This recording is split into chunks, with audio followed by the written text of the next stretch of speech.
while we were fighting the front coming in on the southern side, it came in on the eastern side. While we're fighting the eastern side, it came in from the western side. You don't really have too much of a chance when that happens. We opened one area where we did not expect any flames, and there was a big ball of fire. That's when we ran out. And as we ran out, thank goodness, the radiant heat that made this Hiroshima sort of imprints had moved elsewhere. But as I was running, it was coming back again, and it must have melted the back of my shoes. You've got all these multi-billion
As long as I'm President of the United States, Iran will never be allowed to have a nuclear weapon. Good morning. I'm pleased to inform you the American people should be extremely grateful and happy. No Americans were harmed in last night's attack by the Iranian regime. We suffered no casualties. All of our soldiers are safe, and only minimal damage was sustained at our military bases. Our great American forces are prepared for anything. Iran appears to be standing down, which is a good thing for all parties concerned and a very good thing for the world. No American or Iraqi lives were lost because of the precautions taken, the dispersal of forces, and an early warning system that worked very well. I salute the incredible skill and courage of America's men and women in uniform. For far too long, all the way back to 1979 to be exact, nations have tolerated Iran's destructive and destabilizing behavior in the Middle East and beyond. Those days are over. Iran has been the leading sponsor of terrorism, and their pursuit of nuclear weapons threatens the civilized world. We will never let that happen. Last week, we took decisive action to stop a ruthless terrorist from threatening American lives. At my direction, the United States military eliminated the world's top terrorist, Qassem Soleimani. As the head of the Quds Force, Soleimani was personally responsible for some of the absolutely worst atrocities. He trained terrorist armies, including Hezbollah, launching terrorist strikes against civilian targets. He fueled bloody civil wars all across the region. He viciously wounded and murdered thousands of U.S. troops, including the planting of roadside bombs that maim and dismember their victims. Soleimani directed the recent attacks on U.S. personnel in Iraq that badly wounded 4 service members and killed 1 American, and he orchestrated the violent assault on the U.S. Embassy in Baghdad. In recent days, he was planning new attacks on American targets, but we stopped him. Soleimani's hands were drenched in both American and Iranian blood. He should have been terminated long ago. By removing Soleimani, we have sent a powerful message to terrorists. If you value your own life, you will not threaten the lives of our people. As we continue to evaluate options in response to Iranian aggression, the United States will immediately impose additional punishing economic sanctions on the Iranian regime. These powerful sanctions will remain until Iran changes its behavior. In recent months alone, Iran has seized ships in international waters, fired an unprovoked strike on Saudi Arabia, and shot down 2 U.S. drones. Iran's hostilities substantially increased after the foolish Iran nuclear deal was signed in 2013, and they were given $150 billion, not to mention $1.8 billion in cash. Instead of saying thank you to the United States, they chanted death to America. In fact, they chanted death to America the day the agreement was signed. Then Iran went on a terror spree, funded by the money from the deal, and created hell in Yemen, Syria, Lebanon, Afghanistan, and Iraq. The missiles fired last night at us and our allies were paid for with the funds made available by the last administration. The regime also greatly tightened the reins on their own country, even recently killing 1,500 people at the many protests that are taking place all throughout Iran. The very defective JCPOA expires shortly anyway and gives Iran a clear and quick path to nuclear breakout. Iran must abandon its nuclear ambitions and end its support for terrorism. The time has come for the United Kingdom, Germany, France, Russia, and China to recognize this reality. They must now break away from the remnants of the Iran deal, or JCPOA. And we must all work together toward making a deal with Iran that makes the world a safer and more peaceful place. We must also make a deal that allows Iran to thrive and prosper and take advantage of its enormous untapped potential. Iran can be a great country.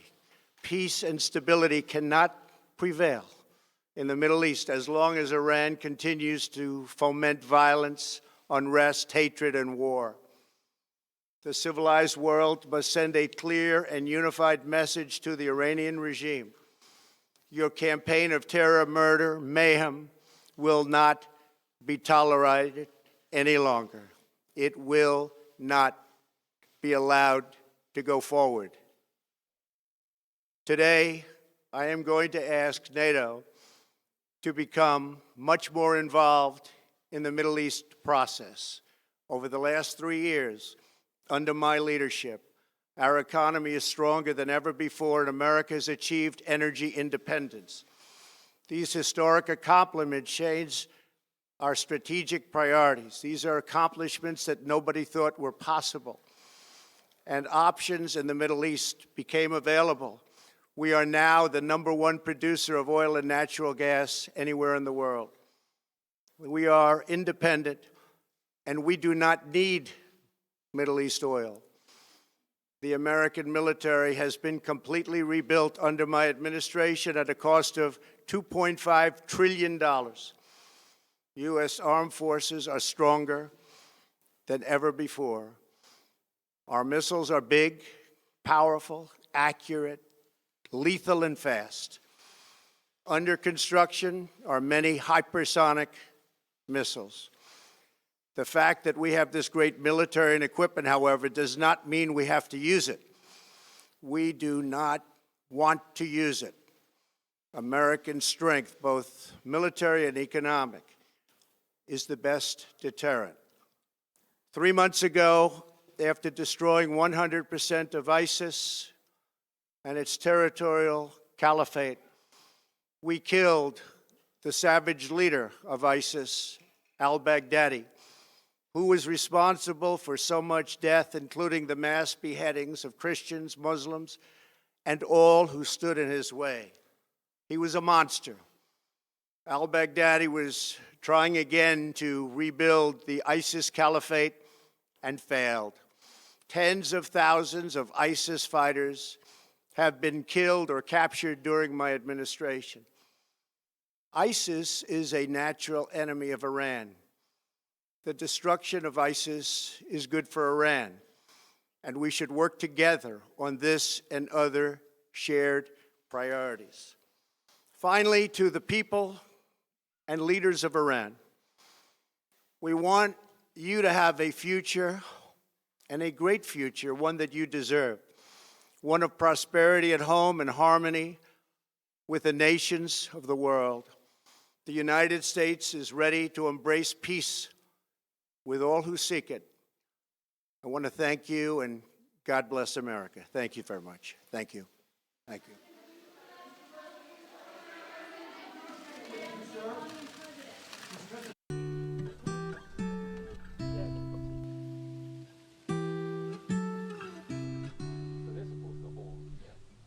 While we were fighting the front coming in on the southern side, it came in on the eastern side. While we're fighting the eastern side, it came in from the western side.